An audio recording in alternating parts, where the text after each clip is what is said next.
Hello, everyone. After more than 3 decades under the spotlight, at 62, John Stamos has finally chosen to reveal a list he's kept hidden all these years.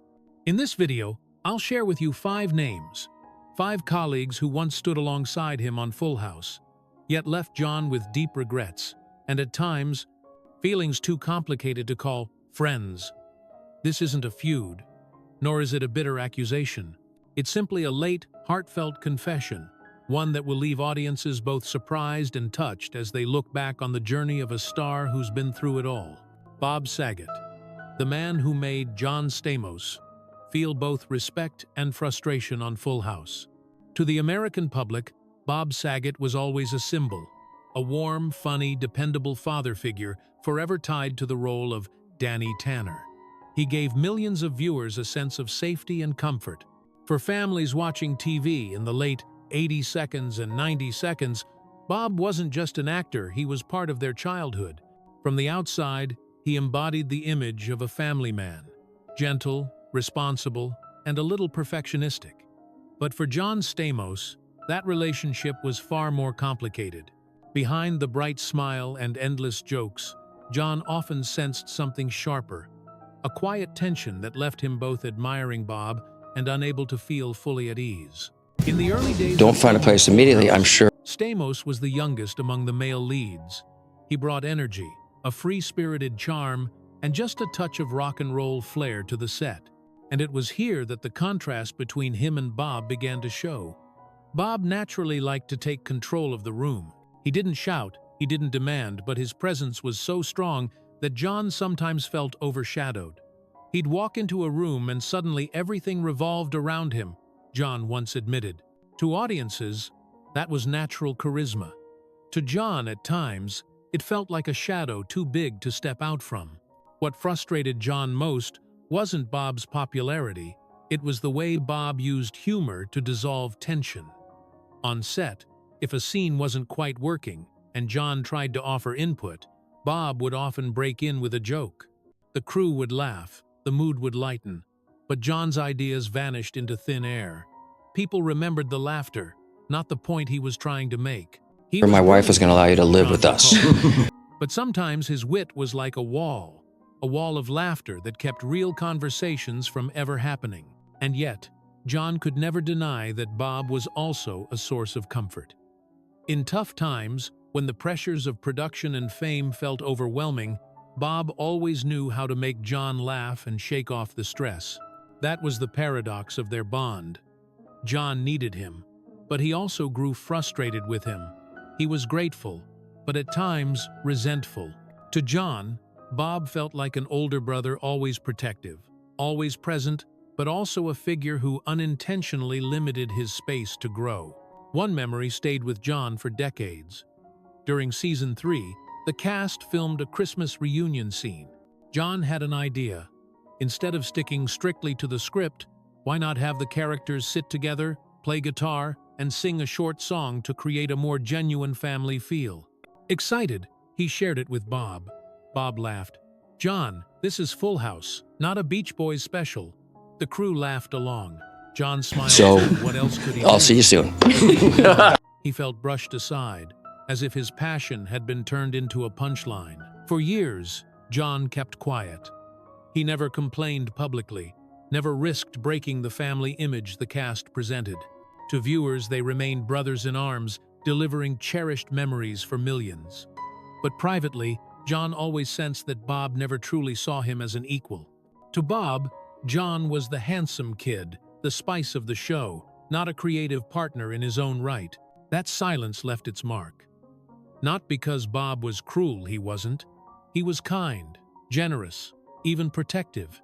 But his kindness sometimes carried a careless edge, a lack of awareness that left John feeling like an outsider in his own television family. He could make the whole world laugh, John once confided, but he never really heard me all the way through. Now, at 62, John finally feels strong enough to name Bob Saget among the people who frustrated me most. He doesn't speak to diminish a friend who has since passed. In fact, his words still carry love and longing. But John wants audiences to understand. Behind the lights and the laughter, there were quieter emotions, hidden struggles. For him, admitting this isn't a betrayal of good memories, it's simply honesty toward himself and toward the fans who have followed his journey for decades. "I loved Bob," he said, "but loving someone doesn't mean it was always easy to stand beside them." That honesty is what makes the story real and what allows it to resonate so deeply. Because in the end, John's message isn't blame. It's a reminder. Even in a family that looks perfect, there are unspoken tensions and unnamed feelings. And sometimes, only when we acknowledge them, do we truly grow.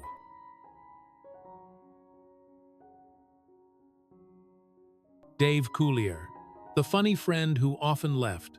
John Stamos feeling overshadowed. Dave Coulier was the comic heartbeat of Full House. He didn't just play the goofy, lovable Uncle Joey, he brought with him a treasure chest of impressions, childlike antics, and an easy charm that made him a household favorite. To millions of viewers, Dave was the funny uncle everyone wished they had, the kind of presence that could light up any family night in front of the TV. But for John Stamos, behind the endless laughter lay something different. A mixture of affection and frustration, a sense of both freedom and confinement. Dave was the kind of colleague you couldn't really dislike. He was approachable, genuine, and unlike Bob Saget, he didn't try to control the room.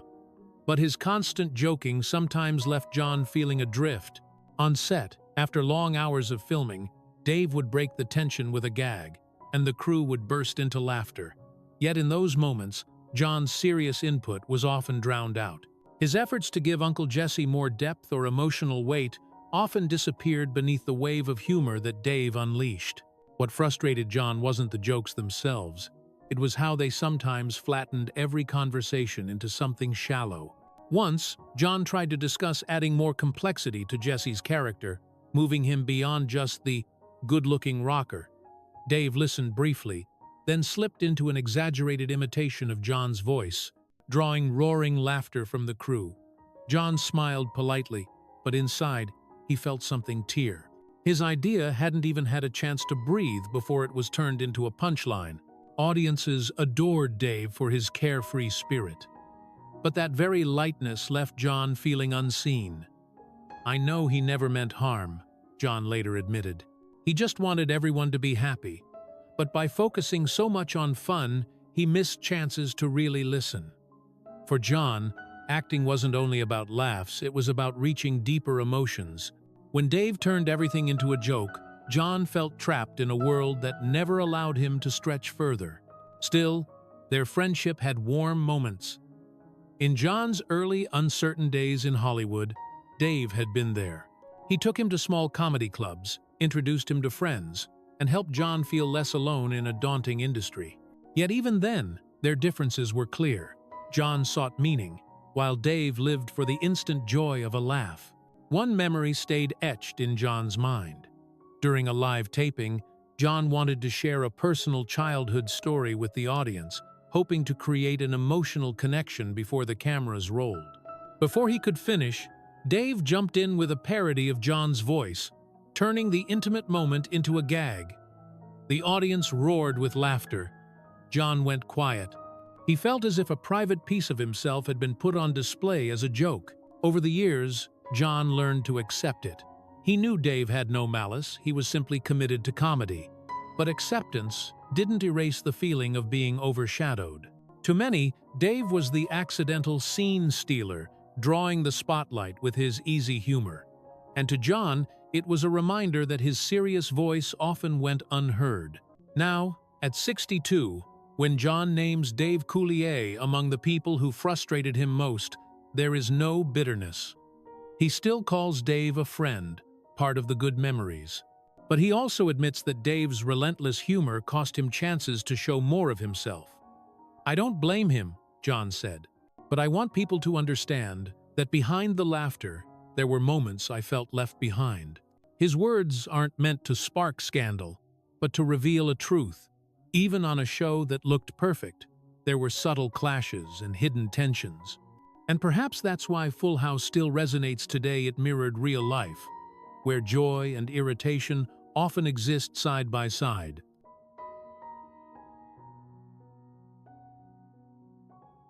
Candace Cameron Bure, the on-screen daughter, who left John Stamos with a quiet sense of regret.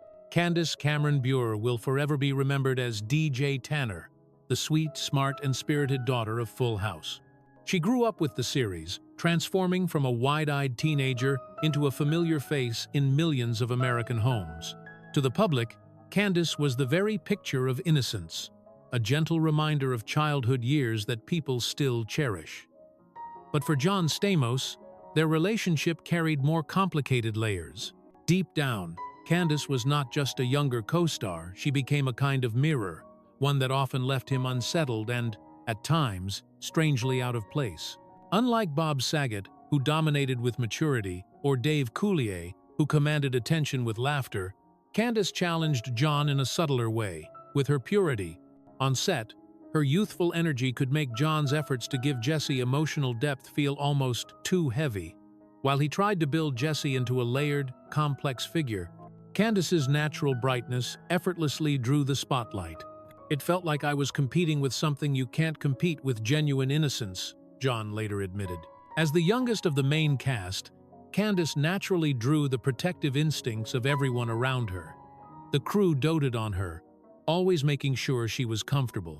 Without meaning to, that dynamic often left John in a position of sacrifice. Once, he prepared for a heartfelt scene to show Jesse's bond with DJ. But the moment Candace smiled on camera, that smile eclipsed everything else. John wasn't jealous, but he quietly wondered if his efforts were even noticed. What made things more complicated was Candace's growth off-screen. As she matured, she began voicing her own opinions about her character, sometimes more confidently than the veterans around her. John remembered one script meeting. Candace was only 15, yet she firmly suggested changing lines so DJ would sound more like a real teenager. Everyone agreed almost instantly. John sat there smiling politely, but inside he felt a pang. "It took me years to find the courage to speak up, and here she was, listened to on her first try." This didn't mean John didn't care for her, far from it. He always saw Candace as a younger sister, an irreplaceable part of the Full House family. But affection coexisted with the sense of being overshadowed. As Candace grew older, the press increasingly focused on DJ's coming of age, while John was still mostly described as the handsome Uncle Jesse. That label was flattering, but also tiring. It made him feel like the deeper side of his work, and of himself, remained unseen. One memory in particular stayed with him. In a scene, DJ breaks down crying over trouble at school. Candace's performance was so raw and natural that the entire set went silent. John, as Jesse, simply hugged her. When the cameras stopped, he realized the tears hadn't been entirely scripted. She had been dealing with something personal. He held her, but said nothing. Years later, he confessed, "I wish I'd said more, that I'd listened more, but I was afraid to cross a line, afraid I wasn't sensitive enough."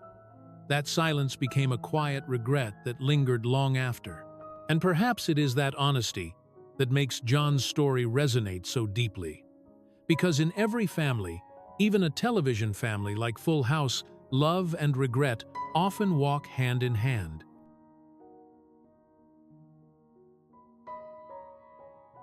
Jodie Sweetin, the radiant smile and the shadows, behind the scenes that left John Stamos uneasy. Jodie Sweetin will always be remembered as Stephanie Tanner, the witty, quick child with the unforgettable catchphrase, "How rude." She joined Full House as a little girl and quickly became a symbol of charm and innocence. Viewers adored her natural presence, her sparkling smile that seemed to brighten every frame. But for John Stamos, Jodie was more than just a young co-star.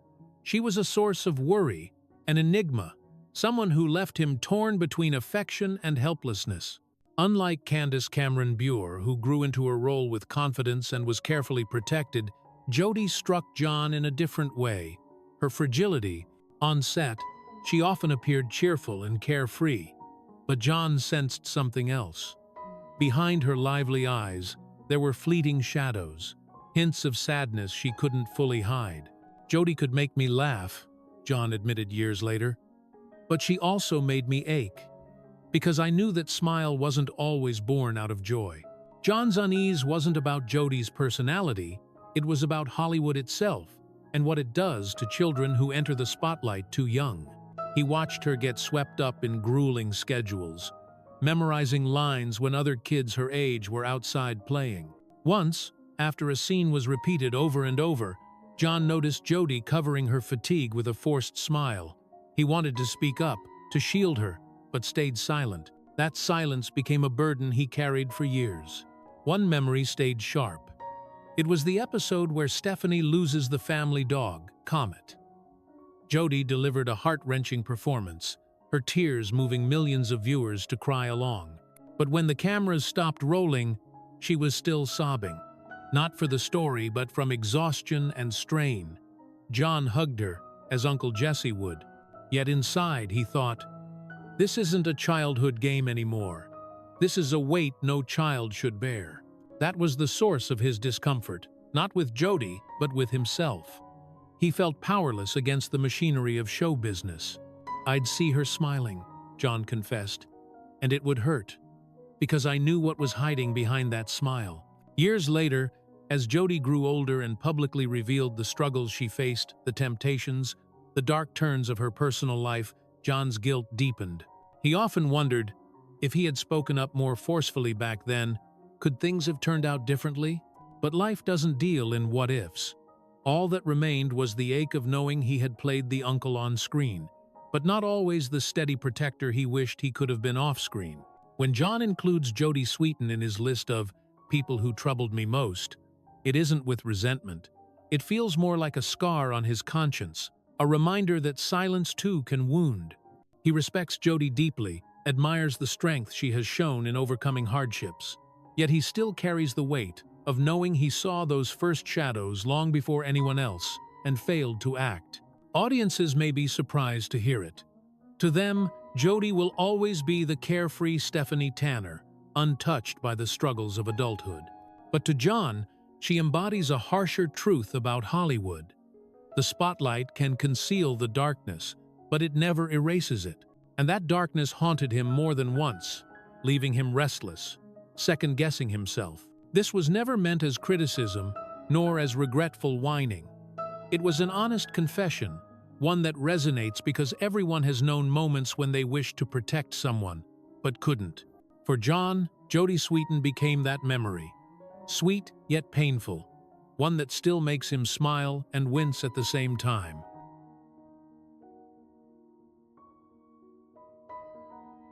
Ashley Olsen, the silent distance that haunted John Stamos for a lifetime. Among the faces that helped John Stamos create the unforgettable legacy of Full House, Ashley Olsen always stood out in a unique way. Alongside her twin sister Mary-Kate, she alternated in the role of little Michelle Tanner, the sweet, lovable child who, in many ways, became the very soul of the show. To audiences, Ashley symbolized innocence, a pure smile, a joyful giggle, a playful wave that melted millions of hearts. But for John Stamos, Ashley left something far more complicated, a lasting sense of distance. Throughout the years of filming, John never quite connected with Ashley in the way he longed to. Unlike Bob Saget, who was open and warm, or Dave Coulier, who kept spirits high with humor, or even Candace Cameron Bure, who became like a younger sister to him, Ashley always carried an invisible wall around her. Even as a small child, she had a quiet reserve, almost as if she was building a thin barrier between herself and the world. Ashley was wiser than her age, John admitted. She watched more than she spoke, and because of that, I never knew quite how to reach her. John's frustration wasn't with Ashley herself. It came from within, from his own helplessness. He was naturally someone who liked to connect, to create warmth on set. With Mary-Kate, that came easily. With Ashley, it never did.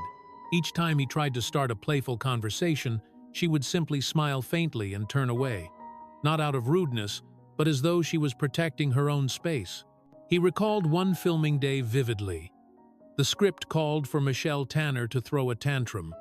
Mary-Kate would usually let her feelings burst out pouting, frowning, even bursting into tears.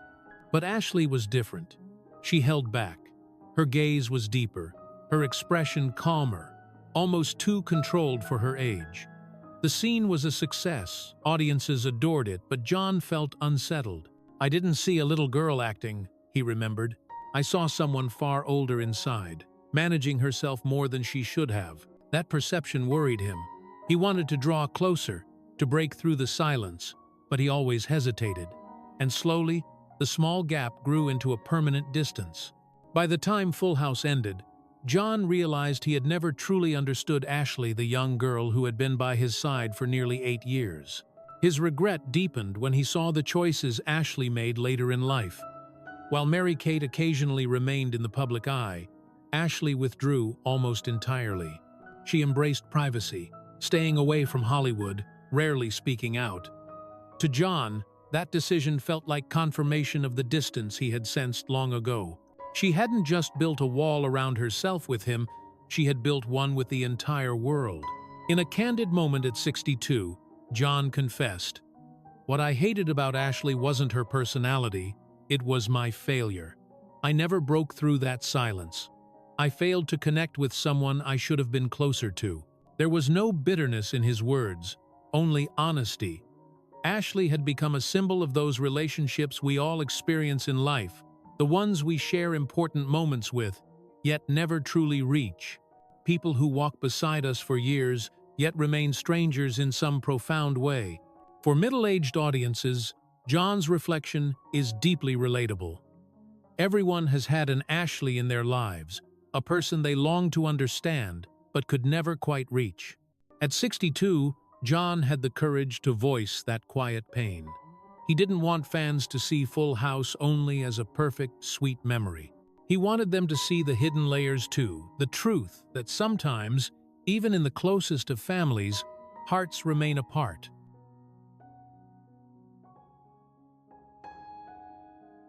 Thank you so much for taking the time to listen to this story. Your support, your compassion, and your love have always been the greatest motivation for us to keep sharing the moments that happen behind the spotlight.